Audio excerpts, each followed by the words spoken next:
มาถึงแล้วครับโอ้เราประตูเวียงแหงเลยครับอ๋อเนี่ยวิวห่างดีครับโอ้วิวห่างดี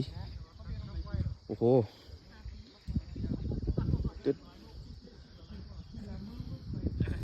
ไปสูงครับพี่น้องครับนี่มือเดียวเพียวดีพักตูเวียงแหงครับอันนี้ครับ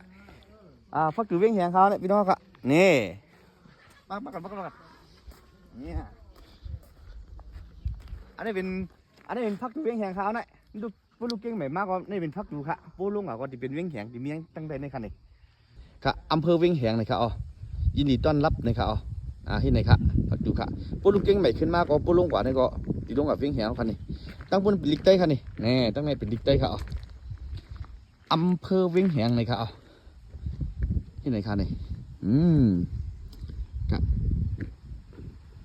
จุ่มฮับตอนอยู่นะครับอ๋อว้าวที่ไหนคันนี้ลงมือที่ไหนคันนี้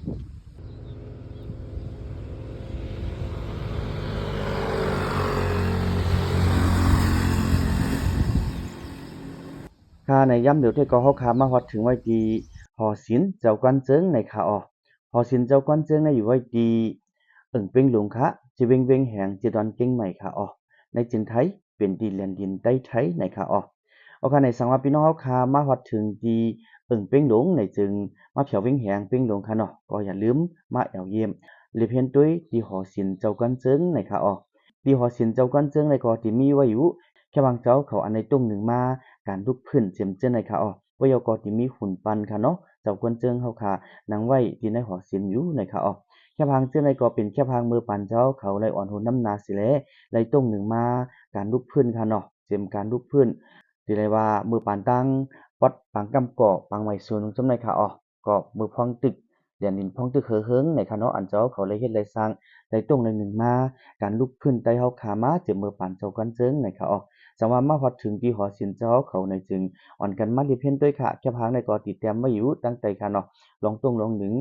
มื้อนั้นผู้นำไตเฮาขาเนาะหลายๆเจ้าหลายๆคนได้ตุ้งหนึ่งมาจ้อมกันมีไผหลายๆพองเจียมเจ้อในค่ะอ๋อบ่ยาวก็มือปันเจ้ากันเจิงเขาได้ตุ้งหนึ่งและกับสืบมื้อนั้นภายนอกเมือง5มื้อนั้นภายในเมือง5ในเจียมเจ้อในค่ะอ๋อแค่พางได้ก็เป็นแค่พางอันเต็มในปื้นไว้ในเฮแล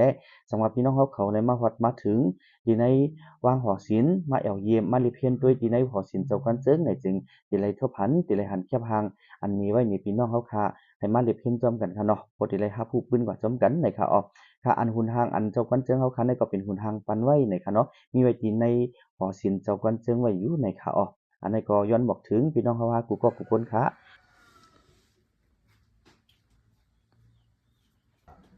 ยานหย่อน